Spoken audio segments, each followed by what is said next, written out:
Shalom Bapak Ibu semua, beberapa tahun yang lalu saya sudah pernah membahas Musa dalam Islam yang kisahnya sangat berbeda sekali dengan Musa yang ada di dalam Alkitab kita Bapak Ibu.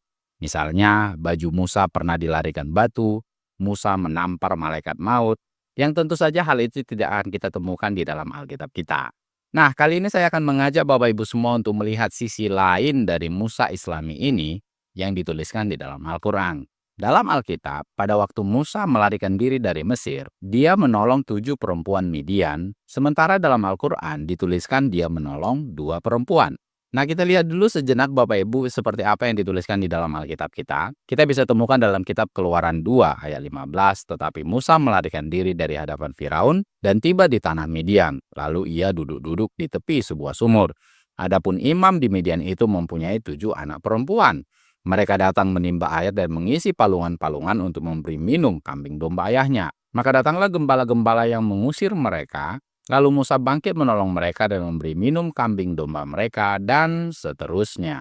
Nah, sekarang mari kita komparasi dengan apa yang diwahyukan oleh Allah Subhanahu wa taala, Tuhan yang disembah oleh saudara-saudara kita yang dari Islam. Kita bisa temukan di dalam Quran surah 28 Al-Qasas ayat 23. Dan tak kala ia di sini adalah Musa, sampai di sumber air negeri Madian, ia menjumpai di sana sekumpulan orang yang sedang meminumkan dalam kurung ternaknya, dan ia menjumpai di belakang orang banyak itu 2 orang wanita yang sedang menghambat dalam kurung ternaknya, dan seterusnya. Nah, terlihat ada 2 informasi yang sangat berbeda Bapak Ibu.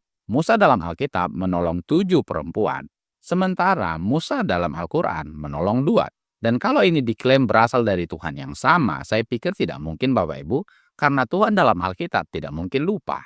Keduanya tidak mungkin sama-sama benar, harus ada satu yang salah. Nah, selanjutnya, kalau kita lihat bagaimana kedua perempuan yang diceritakan dalam Al-Quran itu, apa maksud dari mereka menahan ternaknya itu pun menimbulkan perbedaan di kalangan para ulama Islam. Dan untuk itu kita akan dibantu oleh tafsir At-Tabari yang ada di dalam perpustakaan kita ini Bapak Ibu.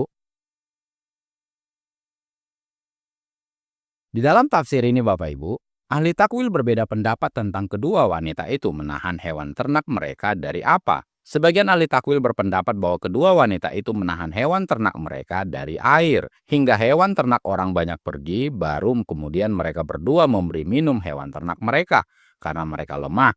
Pendapat yang lain, ahli takwil lain berpendapat bahwa kedua wanita itu menahan orang banyak dari hewan ternak mereka.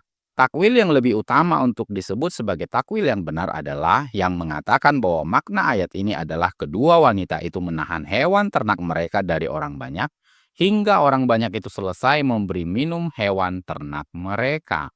Nah, kalau kita sudah lihat tadi Bapak Ibu, hanya dengan kata-kata dalam Al-Quran untuk mereka yang menahan ternak mereka, bisa menimbulkan 2 perbedaan pendapat di kalangan ulama Islam. Nah, selanjutnya Musa Islami ini menolong kedua perempuan itu dengan mengangkat batu yang menutup sumur. Kita bisa lihat, diriwayatkan bahwa Musa membuka bibir sumur untuk kedua wanita itu, dan di atas sumur itu terdapat batu yang hanya dapat diangkat oleh beberapa orang. Sementara di dalam Alkitab, Musa itu menolong 7 perempuan itu dari gembala-gembala yang mencoba mengusir mereka, Bapak Ibu. Dan ada perbedaan yang sangat mencolok dari kisah ini, bukan? Dalam Alkitab, Musa menolong 7 perempuan dari gembala-gembala yang mengusir mereka dan memberi minum ternak mereka. Dalam Al-Quran, Musa Islami ini menolong 2 perempuan karena tidak bisa mengangkat batu yang menutup sumur mereka. Nah, saya mau bertanya kepada Bapak Ibu semua, dalam dunia bisnis disebut apa kalau ada suatu barang atau produk yang diproduksi duluan dengan merek tertentu, katakanlah merek A, kemudian ada barang yang muncul yang mirip dengan barang A itu Bapak Ibu, menggunakan beberapa detail dari barang A, kemudian ada detail-detail lain yang tidak sama dengan barang itu Bapak Ibu, itu disebut barang apa? Sudah pasti kedua barang itu tidak diproduksi dalam satu pabrik atau perusahaan yang sama, bukan? Sama halnya dengan Alkitab dan Al-Quran. Sudah pasti Tuhan dalam Alkitab itu tidak sama dengan Tuhan yang ada di dalam Al-Quran. Tidak mungkin Tuhan Alkitab lupa kisah Musa. Di dalam perjanjian lama atau Tanakh dituliskan 7 orang perempuan yang dijumpai Musa itu dan ditolong oleh Musa. Lalu beberapa abad kemudian dia turunkan wahyu yang berbeda dari kisah sebelumnya dengan mengatakan bahwa yang ditolong oleh Musa itu adalah 2 orang. Tidak mungkin Tuhan Alkitab lupa kisah Musa. Di dalam perjanjian lama atau Tanakh dituliskan Musa menolong mereka yang 7 perempuan itu dari usiran para gembala-gembala.